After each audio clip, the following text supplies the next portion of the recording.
Bonjour à tous et bienvenue sur Crypto Signal. Aujourd'hui, on va faire l'analyse habituelle, la routine daily habituelle, c'est-à-dire analyse technique dans un premier temps, fondamentale, et puis bien sûr liquidité et sentiments sur Bitcoin, Ethereum et le reste des altcoins. Allez, intro.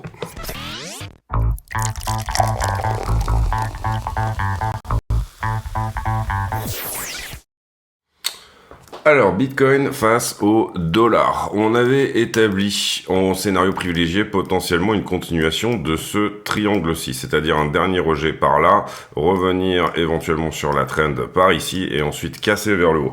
En l'occurrence, on a eu une cassure vers le haut tout de suite et c'est plutôt tant mieux. Ce qu'on peut dire à ce stade, et on le verra un petit peu dans la liquidité, c'est que une fois qu'on aura mangé plus ou moins cette poche, et vous voyez qu'on l'a déjà bien grignoté, il faudra peut-être faire attention, et bien soit à un retest du triangle ou autre, mais en gros voilà, un petit mouvement qui vienne un petit peu chercher les longueurs retardataires, on va dire. On va voir si le funding a vraiment augmenté, on verra ça donc en prochaine partie de vidéo. Pour le moment, je pense qu'on peut nettoyer. Donc on avait une target ici autour des 73 178. Tout à fait possible qu'on y aille. Cette target là a été touchée, ça on peut nettoyer également. Le momentum de ce mouvement, vous voyez, qui se constitue à peu près comme ça, c'est-à-dire qu'on a cette pente là. Éventuellement, ce qui pourrait être engageant, ça serait de dépasser, donc ne pas se faire rejeter à ce stade par ce point là. Je pense qu'on peut enlever ça aussi. Comment dire, pour ne pas tout simplement nous faire une espèce de structure comme ceci où on vient chercher à chaque fois la liquidité des shorters et qu'en fait ça soit uniquement un mouvement, on va dire, de liquidité et que du coup on perde cette figure là par le bas. Il n'y a pas nécessairement il n'y a pas trop de risques, on va dire ça comme ça. Pas trop de risques à vraiment passer très largement là-dessous. En tout cas, je pense pas. D'abord parce que quand vous regardez ici ce mouvement-là et qu'on le reporte en haut de ceci, on serait plutôt ici sur un retest, on va dire, du bas du triangle. Donc là, une forme de petit échec. Ensuite, on reteste, ensuite on repart. Zone des 66-67. Si jamais ça venait à pousser, tant mieux. Et on voit qu'il y a quand même une possibilité que dans cette liquidité-là, justement, on vienne grignoter. On va bien vérifier ici que le sentiment soit dégradé, qu'on ait suffisamment de shorters entre guillemets pour avoir de la liquidité au-dessus et pouvoir éventuellement venir la chercher. On regardera bien également, bien évidemment, le carnet d'or, toutes ces choses-là. Donc voilà, je dirais que pour le moment, cette montée ne semble pas trop larvée. Maintenant, il est important de tenir ce momentum-là, faute de quoi, on sera dans une correction que j'évaluerai probablement vers quelque chose qui vienne chercher 66 000. C'est le CPI dans 2 jours. Théoriquement, le CPI ne sera pas très bon, mais on avait déjà fait cette jolie correction. Souvent, le marché vient à pricer ces choses-là avant qu'elles n'arrivent. On avait déjà fait cette jolie correction. Ce qui est plutôt encourageant également, je trouve en tout cas, c'est qu'on reprenne un petit peu le momentum qu'on avait ici tenu, vous le voyez sur cette trend-là, et que malheureusement, on était venu perdre, puis retester. Et là, actuellement, il semblerait que en venant chercher cette liquidité-là, on soit en train de s'en affranchir à nouveau. Donc, deux choses l'une. D'abord, on a toujours, je pense, en tout cas, on va vérifier, mais on a toujours cette petite résistance ici en daily. Tant qu'on n'a pas ouvert et clôturé une bougie au-delà de cette résistance, on ne peut que se dire que pour le moment, ça serait un mouvement de liquidité. On savait qu'il y avait des liquidités ici dans cette zone-là. Donc du coup, ça c'est une première chose quand même assez importante. On a pété en revanche le 15 minutes qui était là. Vous voyez qu'on s'est affranchi un petit peu de cette zone-là dans les petites time frames. Maintenant, ce qu'on veut pas, c'est que tout ça devienne une mèche et qu'on retrace finalement déjà dans la journée. Clôturer la journée. On voudrait déjà clôturer la journée tout simplement au-delà des 71,5 et potentiellement venir à s'affranchir un peu de cette zone, par exemple tenir, je dirais ici, la traîne qu'on avait perdue, tout simplement. Donc voilà un petit peu ce qu'on veut voir. On veut voir un mouvement qui s'installe au-dessus finalement de cette résistance-là en daily. 4 heures, est-ce qu'on a des choses à dire? Est-ce qu'on peut avoir éventuellement un signal un peu plus rapide que tout cela est en train de se mettre en place? Oui, on pourrait mettre éventuellement un 4 heures, je dirais, à peu près par ici. Vous voyez qu'ici on a ouvert, clôturé une bougie, donc on le mettrait ici sur la queue de bougie, et globalement la zone de rejet 4 heures se trouve à peu près par là. Si on arrive à la prochaine 4 heures, vous comprenez que celle-là se terminera à 14 heures, donc on va probablement ici clôturer au-dessus. Mais si on arrive en plus à faire une ouverture-clôture au-delà de ce niveau 4 heures là, ça sera plutôt une bonne chose. Sinon, ça sera tout simplement un rejet sur la résistance là, rejet qui qui consiste en une prise de liquidité et puis ensuite venir prendre tout simplement ceux qui étaient sur le long. Donc en termes de liquidité, c'est plutôt encourageant. Vous voyez qu'en 1 heure, tout cela est clôturé, on s'est affranchi, on s'est installé au-dessus de cette zone. Si j'avais marqué ici cet endroit-là en 1 heure, eh bien on serait déjà au-dessus. Donc c'est très bien d'avoir cassé le 15 minutes, le 1 heure, etc. Ça nous dit que peut-être on est effectivement en train de s'installer dans cette zone-là. 5 minutes, on ira voir à la fin un petit peu ce que nous donne la petite structure ici. Vous voyez également que d'une certaine manière, on va dire, on a l'impression que les hausses sont un peu plus impulsives. Ensuite, on a des corrections, mais on a l'impression que les impulsions se font plutôt vers le haut. Et ça, c'est plutôt encourageant également. En ce qui concerne Ether contre le Bitcoin, alors il s'est très bien repris. Il s'est plutôt bien repris, on va dire ça comme ça, sur ce fameux support ici, 4 heures. Pour le moment, il repasse donc en tendance haussière. Vous comprenez qu'on a deux choses ici sous les yeux. Là, on regarde le 5 minutes, mais c'est pas tellement la question. Au moins en 5 minutes, on a cette cassure de la structure et cette continuation de structure. C'est-à-dire que j'inverse la tendance là et je commence à donner quelque chose qui finalement, fait un creux plus haut que le précédent et donc on peut probablement se dire que ça va continuer comme ça. Ici on regardait le 5 minutes, on va quand même aller faire un tour sur le 4 heures. Sur le 4 heures par contre vous voyez que pour le moment on n'a pas encore de retournement de la structure quel qu'il soit. On a ce joli mouvement ici vers le haut avec ce joli W, donc cette jolie structure de retournement sur des plus petites UT, on va dire ici le 1 heure en l'occurrence. Mais la structure en 4 heures reste à ce stade toujours baissière. Donc un Ethereum qui a moyen terme plutôt tendance à se déprécier par rapport à Bitcoin, mais qui, dès qu'éventuellement il nous aura donné un premier retournement ici par exemple, et là vous comprenez qu'on a déjà quand même, avec ce petit range là et cette petite cassure de structure, on a déjà un petit début de W, un petit quelque chose dans les UT qui sont plus petites. Vous voyez ici W, ensuite retest de la ligne de coup, et ensuite on repart vers le haut. Ce qu'on veut voir tout simplement, c'est que à l'inverse, on vient de prendre ça, faire un plus bas qui soit plus haut que le précédent également et continuer tout simplement vers le haut sur cette structure-là. En tout cas, pour ceux qui voudraient voir Ethereum s'apprécier contre Bitcoin. Vous voyez que c'est un peu le dernier rempart, là, ici, ce support-là. Donc, du coup, on veut vraiment voir ça se mettre en place pour avoir éventuellement, encore une fois, un Ethereum qui tient ses promesses, entre guillemets, sur fond de potentiel ETF spot, etc. Ici, on le voit également sur la structure 4 heures de Ethereum contre le dollar, où on est sur résistance, donc attention que ça ne rejette pas, mais où on est peut-être en train de mettre en place un W justement de retournement. Ce W, il est larvé, il n'est pas optimisé. On préfère quand les W enfoncent. Ici, ça veut dire qu'on a pris toute la liquidité qui était sous la structure, mais il n'est pas dégueulasse à ce stade. Et vous voyez que ici, on avait ce petit flag là qui avait cassé vers le bas. En l'occurrence, on récupère le momentum initial et ensuite on fait l'accélération. Donc c'est très bien. Mais attention, on est clairement sur résistance ici. On a mis 1 heure ici. Vous le voyez, on va les regarder en 1 heure d'ailleurs. On avait mis 1 heure ici. Ça serait étonnant qu'ils viennent pas au moins prendre la liquidité. Et encore une fois, on aura effectivement ce retournement de structure si jamais on vient chercher la liquidité sur Ethereum qui est shorteuse et qui est au-delà de ce petit point-là. Vous comprenez qu'ici, on a donné l'opportunité aux shorteurs de rentrer par 3 fois. Mais ce qu'on veut, c'est que ça soit un mouvement de la même manière qui s'installe vraiment au-dessus. C'est pour ça qu'on donne une temporalité tout simplement à nos niveaux pour vérifier si c'est un mouvement de liquidité ou si c'est autre chose. Donc, en l'occurrence, ce qu'on peut dire en tout cas, c'est que le bear flag qu'on avait éventuellement là est invalidé.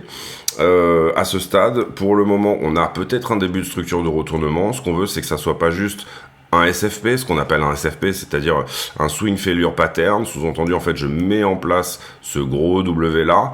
Je fais effectivement la cassure de la structure. Le break of structure sera fait quand on aura passé ce point-là. Mais en fait, c'est un échec puisqu'on était juste venu chercher la liquidité ici. Et on va dire que, par exemple, un échec sur la zone ici supérieure est tout à fait possible.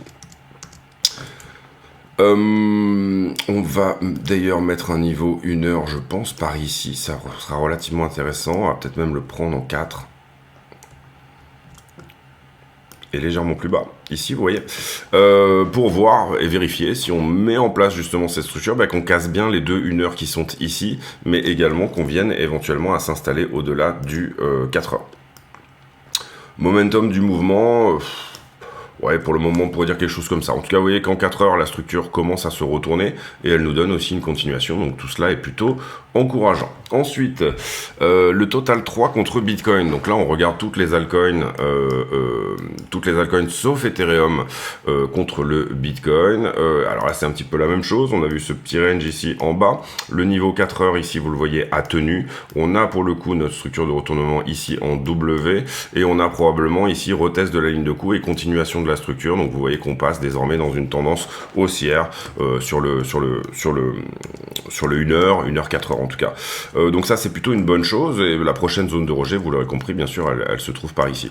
Alors là j'avais mis un 1 heure, en fait il est déjà pris, je pense qu'on peut le passer en 4 heures.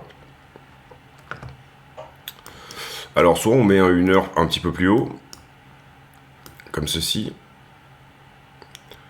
ce qui est tout à fait possible. Hein. Vous voyez ici que j'ai une ouverture clôture et encore même on sera au-dessus. Pour moi il serait plus intéressant de poser un 4 heures légèrement plus bas. Comme ceci. Voire éventuellement pour un rejet, puisque là vous voyez qu'on a quand même pas mal de rejets, peut-être un daily. Ouais, ça serait propre ici. Donc il va falloir qu'on ouvre et qu'on ferme une bougie en daily au-delà de ce niveau pour la même chose, ne pas juste venir prendre le top et se retourner, mais s'installer dans un mouvement un peu plus substantiel dans le temps.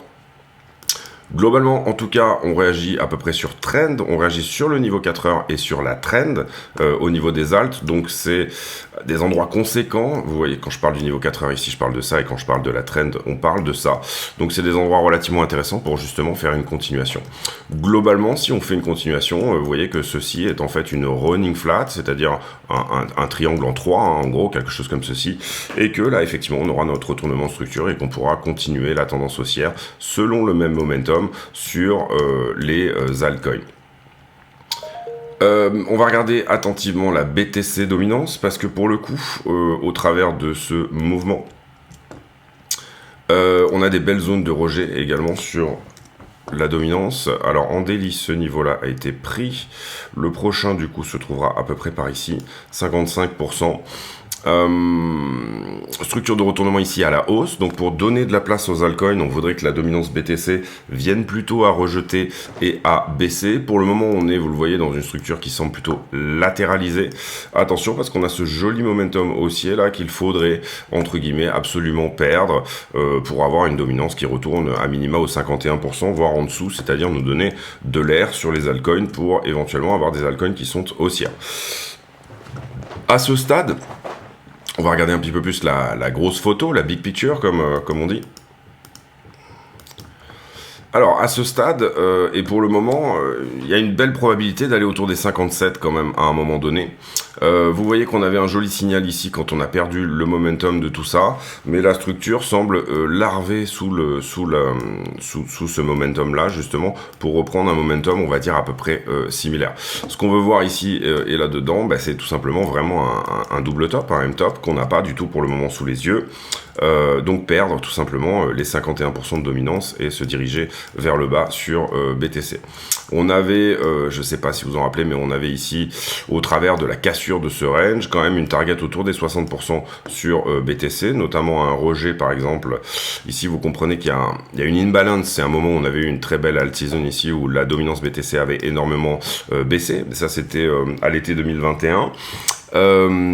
Donc ici on a une imbalance qui serait peut-être à couvrir. Vous voyez également que d'une certaine manière, voilà, on est plutôt sur des endroits où par le passé la BTC dominance avait eu tendance à temporiser vers le haut, hein. Et que ici, quand on l'avait perdu, on avait notamment accéléré assez fort. Je vois pas ça pour le moment et à ce stade comme une zone de rejet ici. Si on était rejeté là, ça pourrait avoir du sens, mais on serait un petit peu au milieu de rien. Pour moi, les deux zones potentielles de rejet, elles sont plutôt à l'attaque de ce pic ici, hein, puisque ce pic est censé protéger le top qui est là, et puis éventuellement à l'attaque du pic plus petit qui est censé également protéger. Vous avez ici deux pics sous les yeux. Voilà, en l'occurrence, attention à ce qu'on ne soit pas sur... attention, c'est pas un drame non plus, mais sur quelque chose qui vienne nous donner un retest de ce qui se passe un petit peu entre ces deux niveaux-là, justement, qui sont des niveaux de rejet potentiels, encore une fois, et qui également correspondraient finalement à un rejet par la trend de distribution de de la Bitcoin dominance et qui soit en fait à chaque fois, vous le comprenez, des tops de Bitcoin dominance qui sont assez conséquents. Pourquoi ça? Parce que ici, en gros, vous n'avez pas d'altcoin, hein, globalement. En 2017, les altcoins prennent le relais. La Bitcoin dominance perd de sa super pour descendre finalement à 35%. Ensuite, elle remonte énormément durant tout le bear market précédent avec cette jolie poussée ici. Derrière, elle marque sa correction ici, vous le voyez comme ceci. Finalement, perd complètement, et là c'était une très belle alt season encore une fois, et puis derrière on trouve ce range qui a duré pendant pas mal de temps, et qui lui a été cassé vers le haut. Donc en l'occurrence ici on est quand même sur une structure baissière sur la Bitcoin dominance, hein, on est quand même sur une distribution potentielle. Est-ce que ce sont des endroits, comment dire, 60% ici, vous le voyez, est-ce que c'est ça qu'on va venir chercher, à savoir la target ici de ce W là finalement, ou alors est-ce qu'on va commencer à temporiser sur la zone? Il y avait des jolis signes que c'était le cas quand on avait perdu la trend verte ici, mais malheureusement derrière on n'a pas vraiment scoré là-dessus. Au sens où vous le voyez, l'Ether dominance, la Bitcoin dominance, pardon, nous a donné plutôt une latéralisation à la suite de la perte de cette trend.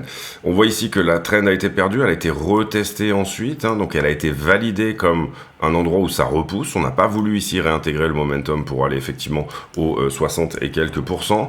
Globalement ici, c'est bien sûr la narration ETF spot, hein, et le fait que, on va dire, Bitcoin est désormais exempt de toute régulation. C'est vraiment l'asset le moins risk-on de toute la crypto.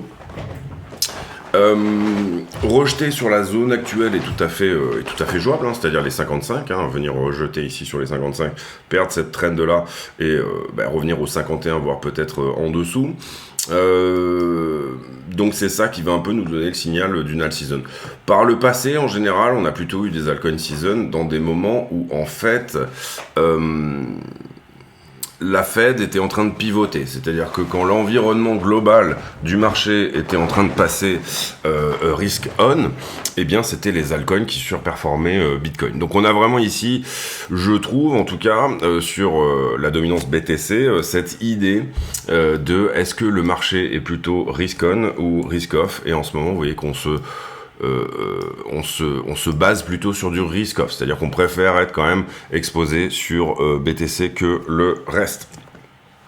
Ensuite, la stablecoin dominance, on voit qu'on est dans ce gros canal de distribution ici. Pour le moment, elle a trouvé support sur le bas du canal, hein, de la distribution. Donc attention à ça. Je l'ai déjà expliqué pas mal, hein, mais pour moi, les 5% sont vraiment un endroit où on aura du mal à aller très en dessous. C'est-à-dire que les stablecoins auront toujours plus ou moins quand même une place. Là, ce que je trouve encourageant, c'est qu'on se fait rejeter. Donc je pencherai pour une latéralisation des altcoins autour des 6%. Il existe une éventualité assez possible, hein, d'une certaine manière, c'est qu'imaginons qu'on soit en bull run. Pour moi, on n'est pas encore tout à fait en bull run, c'est-à-dire que BTC a très bien fonctionné, mais le reste du marché, nécessairement beaucoup moins vite, on va dire ça comme ça. Un bull run, c'est des journées où vraiment BTC peut prendre plusieurs dizaines de pourcents dans la journée. C'est ce qu'on a eu parfois, mais voilà, on est plutôt sur une zone un peu ATH, un petit peu ambiguë, si vous voulez. Si jamais je serais pas étonné, du moins en tout cas, que le cycle actuel, on va dire ça comme ça, le bull run, si jamais il arrive sans une grosse correction avant, hein, le cycle actuel, on est ce type de latéralisation sur la stablecoin dominance, c'est-à-dire qu'on oscille finalement entre 5 et 6%.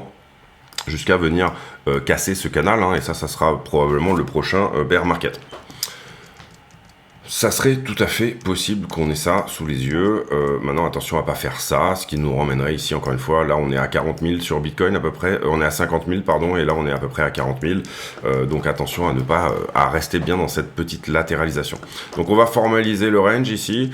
Là en l'occurrence on est en weekly, je pense qu'on peut le prendre en daily. Et globalement, vous avez le haut de range qui se trouve par là. À chaque fois, on a des rejets daily sur cette zone-là. Et vous avez bien sûr le bas du range qui se trouve à peu près par ici, je dirais. On peut peut-être le prendre par là, voilà. Quelque chose comme ça, peut-être très légèrement plus bas, hein, si on voulait vraiment avoir un point bas, puisque ici, voilà, on a peut-être quelque chose dans cette zone-là. Donc, si jamais ça se met en place, je dirais que c'est plutôt propre sur la stablecoin dominance pour rester, encore une fois, entre 5 et 6% pendant toute la durée du bull market. Encore une fois, s'il a lieu, si on a vraiment un bull market et un emballement de la volonté des institutionnels déjà dans un premier cas, et potentiellement des retail de énormément s'exposer à Bitcoin tout simplement. On parle ici de Bitcoin dans un premier temps parce que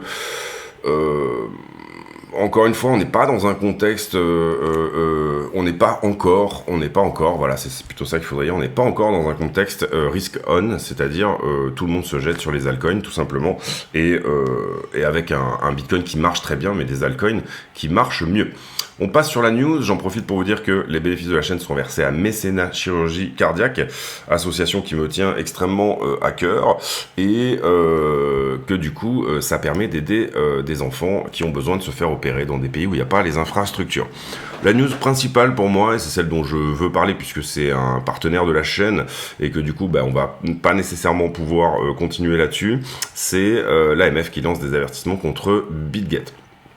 Alors, en France, théoriquement, si vous voulez cibler le pays, hein, c'est pas forcément exercer, puisque vous avez le droit d'exercer si vous n'êtes pas AMF, mais si vous voulez vraiment cibler un pays en particulier, c'est-à-dire pratiquer de la publicité, etc., toutes ces choses-là, eh bien à ce moment-là, en crypto, vous devez être autorisé par l'autorité des marchés financiers. Est-ce que BitGet va marcher le pas, enfin va aller vers cette régulation-là et proposer tout simplement effectivement à l'AMF d'avoir l'agrément PSAN ou pas? Pour l'instant, c'est pas tellement la question. En tout cas, le risque ici, c'est que effectivement l'autorité des marchés financiers commence à se réserver le droit de bloquer l'accès à la plateforme en France. En l'occurrence ici, je pense pas du tout que ça va arriver, mais nécessairement, vous connaissez l'histoire, chat échaudé craint l'eau froide, donc potentiellement que ça vaut le coup de diversifier votre risque si jamais vous êtes par exemple uniquement sur BitGet. En l'occurrence, je sais pas encore trop ce qu'on va faire moi pour la chaîne en ce qui concerne les affiliations BitGet. Je pense que il va falloir trouver un nouveau partenaire. Malheureusement, donc j'hésite entre. Il faut que je regarde un petit peu. Excusez-moi. Oui, et donc du coup on avait vu Bybit déjà enlever finalement les futurs pour les nouveaux clients. Je pense que BitGet va essayer de s'orienter vers ce genre de choses-là. Et la question ici pour la chaîne, voilà, c'est est-ce que je trouve un nouveau partenaire ou pas. Comprenez bien que vous avez le droit d'utiliser des choses qui ne sont pas autorisées par les marchés financiers à partir du moment où vous les déclarez sur votre déclaration d'impôt, bien sûr comme des comptes à l'étranger, évidemment, toutes ces choses-là. Mais que l'AMF, visiblement, se réserve le droit d'effectivement bloquer l'accès à la plateforme. Ça n'empêchera pas d'accéder à votre compte, entre guillemets, ça n'empêchera pas de faire des retrait, mais ça peut effectivement être problématique pour la suite. Donc faites bien attention à ça. Ensuite, Wall Street Journal, on n'a pas grand-chose sous la dent. Ici, on nous dit que potentiellement, on n'aura pas de coupe des taux pour cette année. Avril. Je pense qu'on en aura une personnellement, voire potentiellement même plusieurs. Ici, FTX qui a vendu, mais ça je pense qu'on l'avait déjà vu.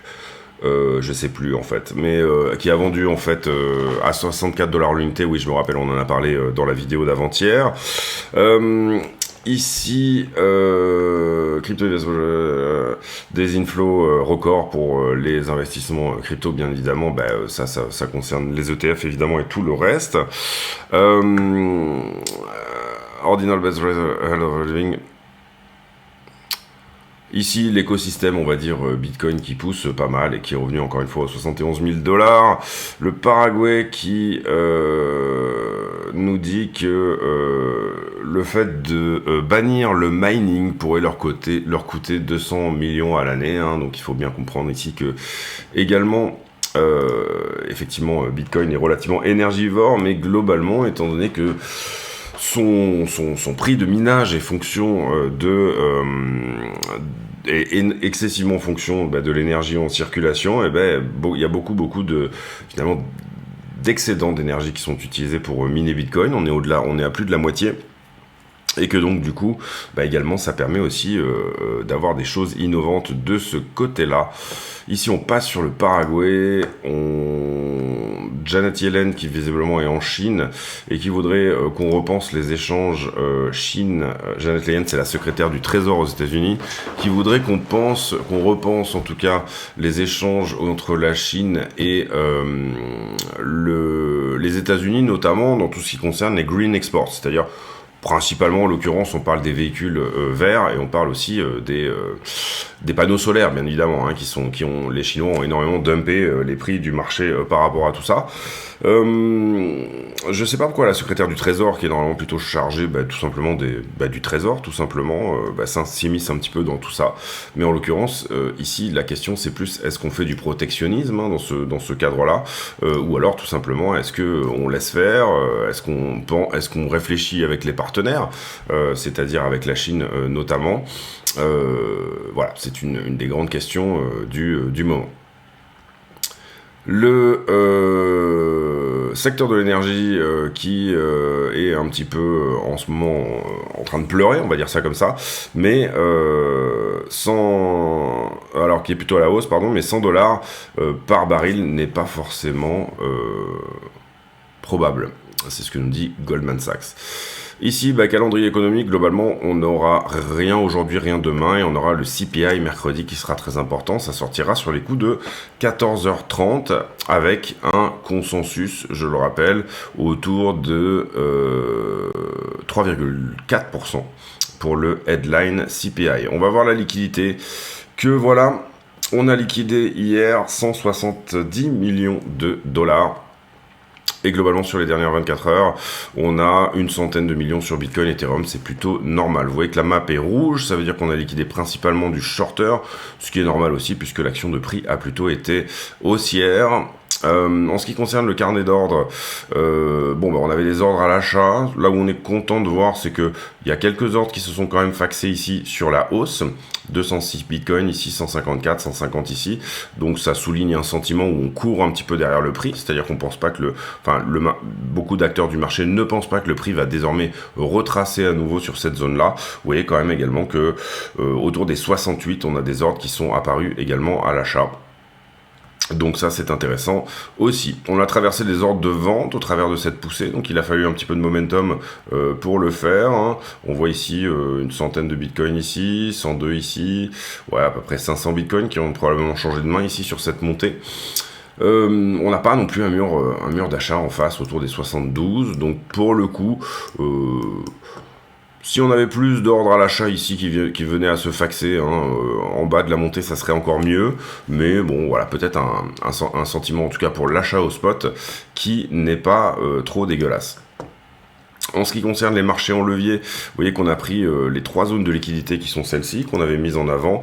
On va regarder comment on est monté. Vous voyez que le nombre de contrats en circulation a énormément augmenté. On parle ici de l'open interest. Vous voyez également que ça a pas mal augmenté en ce qui concerne le funding, ce qui est plutôt normal puisqu'on a liquidé du short, donc on reprend du funding. Il n'y a pas d'anomalie, on va dire, de ce côté-là. Si on zoome un petit peu, bon là on est en 15, on est déjà pas mal zoomé. Je note pas d'anomalie principale. Est-ce qu'on a été très fortement shorté ici? Non. Ce qu'on peut se dire éventuellement, c'est attention à cette énorme augmentation de l'open interest, en même temps que le funding augmente, ce qui sous-entend que il y a peut-être un petit niveau à revenir chercher. Si on doit sortir ici les longueurs retardataires, je pense que ça pourrait se faire sur ces zones-là. Maintenant, c'est pas un niveau où il y a une divergence, donc il n'est pas substantiel. On va peut-être le mettre même en traitillé. Donc 69,7 pour une correction. Alors il est bien sûr possible que le prix se retourne ici à ce stade, une fois qu'il aura pris ses shorts. En tout cas, vous voyez qu'on revient sur des niveaux d'open interest où on a l'habitude de déleverager. Donc attention à ça, vous le voyez ici. Là, on avait le plus haut d'open interest à chaque fois, et en général, on a tendance à déleverager sur ces zones. Globalement, j'ai quand même plutôt Sur la grosse picture aussi, hein, ici, j'ai plutôt une structure qui monte, vous le voyez ici, de ce point-là à ce point-là, et en revanche, j'ai un funding qui descend. Qu'est-ce que ça veut dire? Ça veut dire que dans cette augmentation de contrat là, finalement, le retour de ici à là, puisque là, vous voyez qu'on a bien suivi le prix, bah, j'ai plus de shorter que de longueur. Donc ça me fait vouloir penser aussi également bah, qu'on a peut-être des chances d'aller visiter 74 ou 75, tout simplement parce que il y a probablement de l'argent à prendre au-dessus.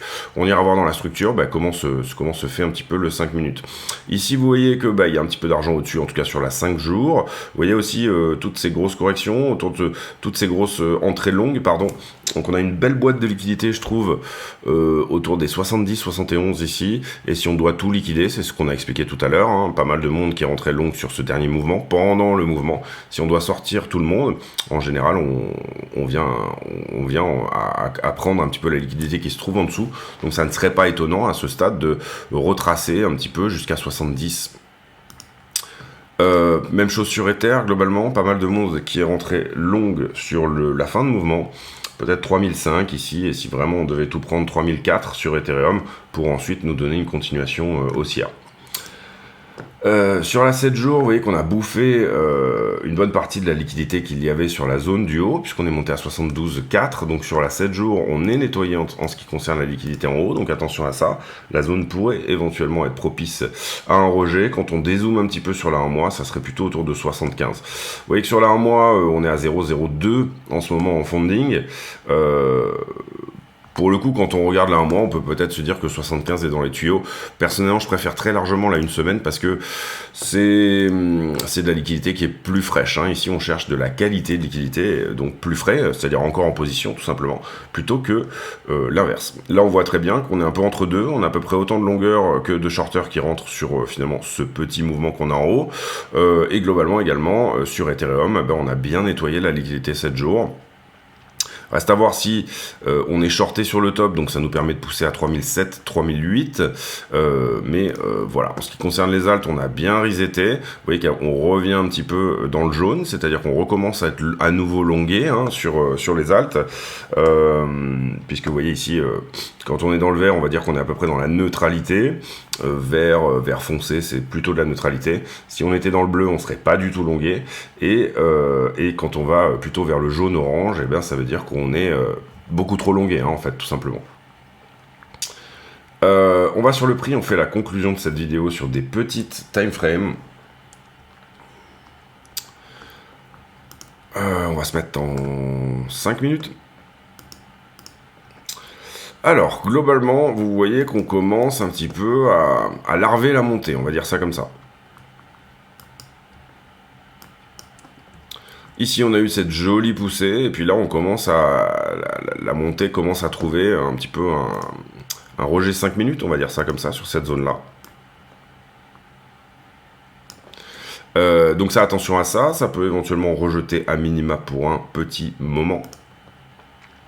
Est-ce qu'on a mis en avant et poussé du coup du support sur ces zones-là? C'est pas exceptionnel, mais on a un petit quelque chose ici. Si on faisait globalement, quand on regarde la structure, on voit que 71, si on faisait une correction, ça pourrait être pas mal. On a vu qu'il y avait de la liquidité autour des 78 aussi, donc j'aurais tendance, moi, à privilégier plutôt cet endroit-là si on devait corriger. Vous voyez que ça nous emmènerait à peu près 70, même ça nous emmènerait à un retest à peu près de cette zone-là. Donc si on venait là tout de suite à venir sortir les longueurs retardataires, je pense que c'est une zone intéressante ici, ici et là également. Là, il y a un petit quelque chose aussi, juste sous ce point-là notamment, mais on va pas tous les mettre. Pour l'instant, on va se baser là-dessus. Est-ce que c'est une zone de rejet claire et nette? Pas vraiment, j'aurais tendance à dire que ce serait étonnant qu'on vienne pas chercher un peu plus haut. On a compris sur la 1 mois qu'il y a du monde à peu près jusqu'à 75. Maintenant, c'est à peu près normal qu'on commence à latéraliser ici. On va aussi regarder si peut-être il y a des choses qui peuvent nous repousser dans les time frames supérieurs. Ouais, il y a un très léger niveau ici hein, qui n'avait pas encore été retesté, notamment sur le 1 heure. On va se prendre comme ça. Est-ce que c'est vraiment un niveau qui peut être intéressant, notamment à revoir en 1 heure? Non, vous voyez que là, il a été bouffé en 1 heure, hein, on l'a mangé. Ça y est, on a ouvert et clôturé au-dessus, donc c'est peut-être plutôt un 4. Oui, ça serait plutôt un niveau 4 heures, donc on va le mettre en avant aussi. Au plus vous avez à changer des niveaux comme ça, au plus c'est bon signe hein, pour la suite. Ici même, vous voyez qu'en 4 heures, finalement, bah, c'est là où je vous ai mis le niveau en fait précédemment. C'est plus trop la peine de remettre quelque chose ici. Pour le moment, on rejette donc en 5. Probabilité de peut-être corriger un petit peu.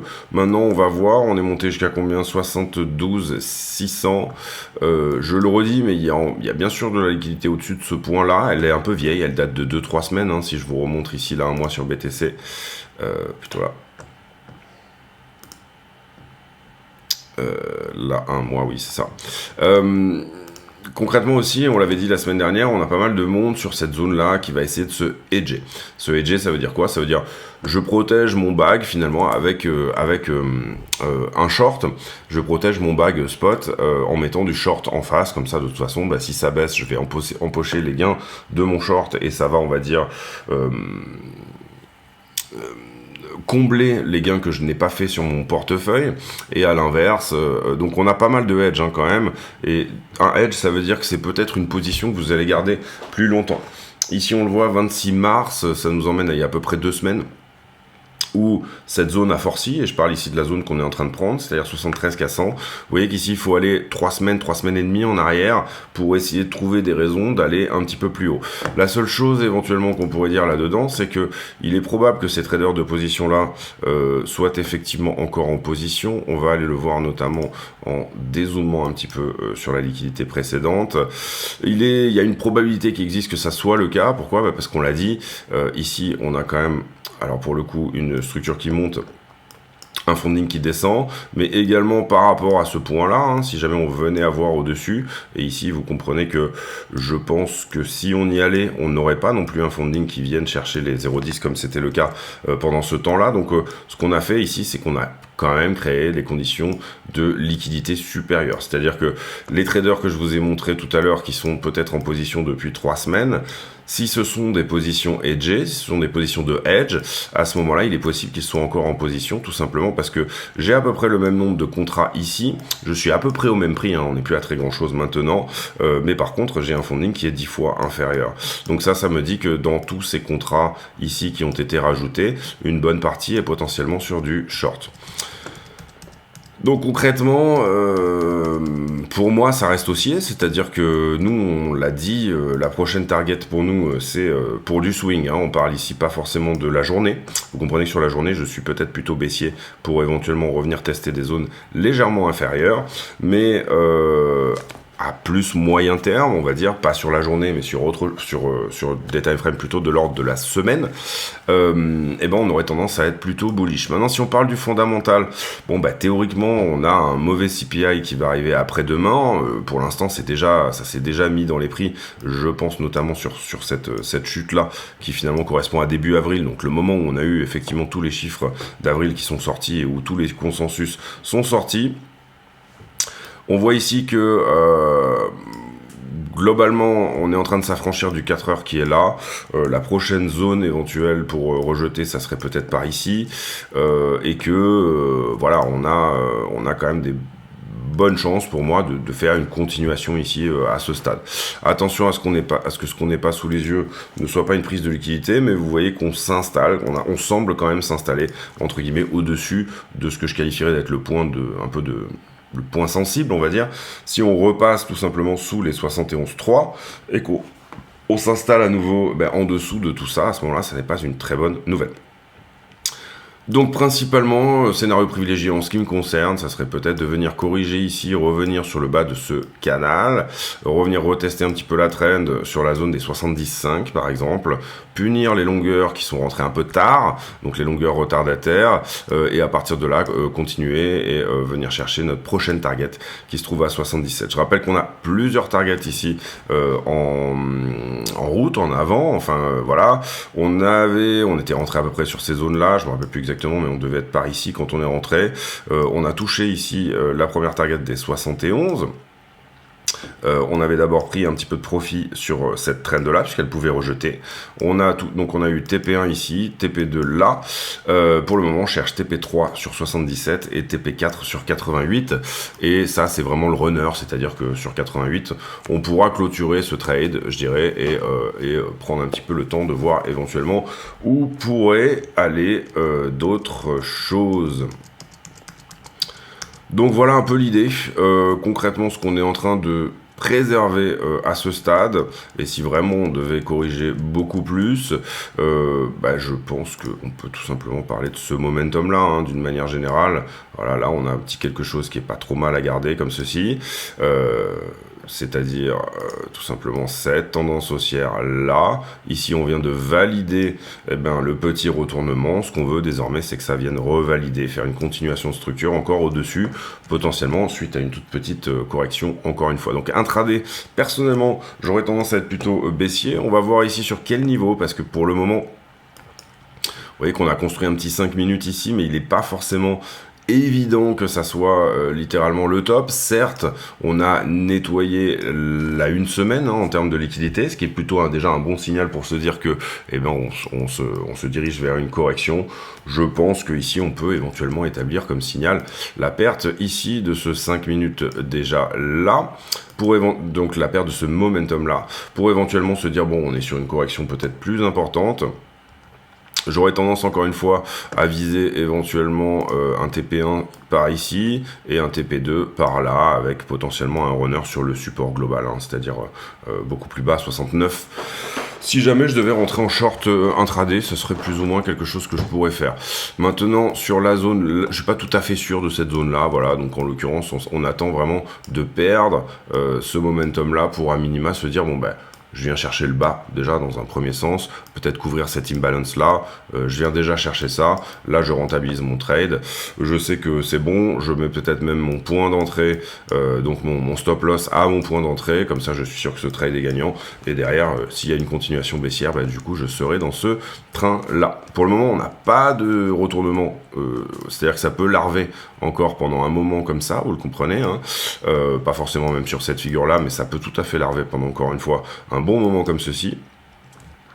Globalement, vous voyez qu'on a une impulsion, un petit flag, une impulsion moins importante, un petit flag, encore une impulsion, à nouveau un flag, et à nouveau une impulsion, encore un flag, et encore une impulsion. Enfin, en tout cas, c'est ce que personnellement je vois. C'est-à-dire qu'on a des bougies de hausse qui sont plus impulsives que les petites corrections qui, là, je vous parle de flag, mais c'est pour vous dire juste une correction, hein, admettons.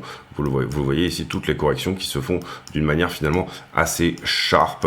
Ce qu'on peut dire à ce stade, c'est que pour le moment, on rejette là-dessus, mais on n'a aucune certitude que ça ne va pas continuer à larver pendant encore un moment. Donc voilà un peu l'idée, plutôt baissier moyen terme, et encore une fois je pense que on pourra potentiellement venir clôturer ces trades sur les zones qu'on s'est dites principalement, c'est-à-dire encore une fois 77 et 88 000 $. Je pense qu'on ira sans nécessairement perdre notre point d'entrée, c'est-à-dire 62. Maintenant bien évidemment ça n'est pas une certitude, hein, c'est juste un scénario qu'on est en train de jouer, un postulat de base, et c'est donc pour ça bien évidemment qu'on pratique un risk management maîtrisé. J'ai pour habitude en fin de vidéo de poser une question à la con, c'est-à-dire une question qui n'a rien à voir avec le prix du Bitcoin, mais qui nous permet de converser de choses et d'autres. Et allez, aujourd'hui, on va parler pratique du sport. Est-ce que vous êtes plutôt sport en outdoor, c'est-à-dire à l'extérieur, que sais-je, marche ou autre, ou vélo, etc., ce genre de truc, ou plutôt sport à la salle, que ça soit dans une salle qui est chez vous, que ça soit tout simplement dans une salle qui est en ville. Je vous laisse là-dessus, j'espère que cette vidéo vous a plu. On se retrouve demain pour une nouvelle. N'oubliez pas d'aller voir tous les partenariats qui sont en description de la vidéo et qui peuvent éventuellement vous intéresser, que ça soit pour tout type d'abonnement ou autre, ressources, etc. Éventuellement de nous rejoindre sur le Discord, et vous avez bien sûr le bouton rejoindre sur lequel vous pouvez cliquer sous la vidéo, et pour 10 € par mois, vous aurez accès à une vidéo supplémentaire tous les jours. Passez une très bonne journée, on se retrouve demain. Ciao ciao, à très bientôt, bye.